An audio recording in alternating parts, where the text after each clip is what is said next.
Hi hello friends, welcome back to Preksha's kitchen YouTube channel. ಇವತ್ತಿನ ವಿಡಿಯೋದಲ್ಲಿ ಸಿಂಪಲ್ಲಾಗಿ ಸೊಪ್ಪು ಸಾರನ್ನ ಹೇಗೆ ಮಾಡೋದು ಅಂತ ತೋರಿಸ್ತಾ ಇದ್ದೀನಿ. ಈ ವಿಡಿಯೋನ ಸ್ಕಿಪ್ ಮಾಡದೆ ಕೊನೆವರೆಗೂ ನೋಡಿ. ಸಬ್ಸ್ಕ್ರೈಬ್ ಮಾಡದೇ ಇರೋರು ಸಬ್ಸ್ಕ್ರೈಬ್ ಮಾಡ್ಕೊಳ್ಳಿ.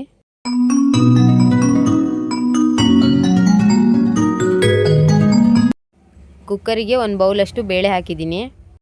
ಬೇಳೆನ 2 ಸರಿ ಚೆನ್ನಾಗಿ ವಾಶ್ ಮಾಡ್ಕೊಂಡಿದ್ದೀನಿ.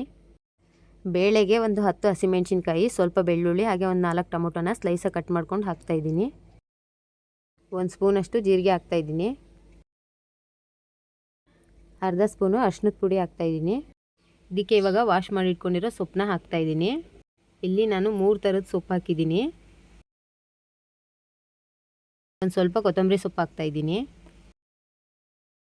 ಇದಕ್ಕೆ 1.5 ಚೊಂಬಷ್ಟು ನೀರನ್ನ ಹಾಕ್ತಾಯಿದ್ದೀನಿ. ಇವಾಗ ಕುಕ್ಕರ್ ಮುಚ್ಚಳ ಮುಚ್ಚಿಬಿಟ್ಟು 4ರಿಂದ 5 ವಿಜಲ್ಲು ಕೂಗಿಸ್ಕೊಳ್ಳೋಣ.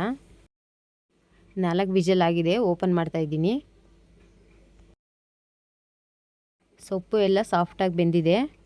ಇದನ್ನು ನೀರನ್ನೆಲ್ಲ ಸೋಸಿಬಿಟ್ಟು ಸ್ಮ್ಯಾಶ್ ಮಾಡ್ಕೊಳ್ಳೋಕ್ಕೆ ತೆಗಿತಾಯಿದ್ದೀನಿ. ಸ್ಮ್ಯಾಶ್ ಮಾಡುವಾಗ ಸ್ವಲ್ಪ ಹುಣಸೆಹಣ್ಣು ಹಾಕಿದ್ದೆ, ನೀವು ಕೂಡ ಹಾಕ್ಕೊಳ್ಳಿ. ಒಂದು ಪಾತ್ರೆ ಕಾಯಕ್ಕಿಟ್ಬಿಟ್ಟು ಅದಕ್ಕೆ 2 ಸ್ಪೂನಷ್ಟು ಎಣ್ಣೆ ಹಾಕಿದ್ದೀನಿ. ಅರ್ಧ ಸ್ಪೂನು ಸಾಸಿವೆ ಹಾಕಿದ್ದೀನಿ. 3 ಒಣಮೆಣಸಿನ್ಕಾಯಿನ ಮುರಿದ್ಬಿಟ್ಟು ಹಾಕ್ತಾಯಿದ್ದೀನಿ. ಒಂದು ಈರುಳ್ಳಿನ ಸ್ಲೈಸಾಗಿ ಕಟ್ ಮಾಡ್ಕೊಂಡು ಹಾಕ್ತಾಯಿದ್ದೀನಿ. ಇದನ್ನೆಲ್ಲ ಸ್ವಲ್ಪ ಕಲರ್ ಚೇಂಜ್ ಆಗೋವರೆಗೂ ಫ್ರೈ ಮಾಡ್ಕೊಳ್ಳೋಣ. ಈರುಳ್ಳಿ ಎಲ್ಲ ಫ್ರೈ ಆಗಿದೆ. ಇವಾಗ ಸ್ಮ್ಯಾಶ್ ಮಾಡ್ಕೊಂಡಿರೋ ಸೊಪ್ಪನ್ನ ಹಾಕ್ತಾಯಿದ್ದೀನಿ. ಇವಾಗ ಸೋಸಿ ಇಟ್ಕೊಂಡಿರೋ ನೀರನ್ನ ಹಾಕ್ತಾಯಿದ್ದೀನಿ. 1 ಸ್ಪೂನಷ್ಟು ಉಪ್ಪನ್ನ ಹಾಕ್ತಾಯಿದ್ದೀನಿ. ಇದನ್ನೆಲ್ಲ ಇವಾಗ ಒಂದ್ಸರಿ ಚೆನ್ನಾಗಿ ಮಿಕ್ಸ್ ಮಾಡ್ಕೊಳ್ತಾ ಇದ್ದೀನಿ.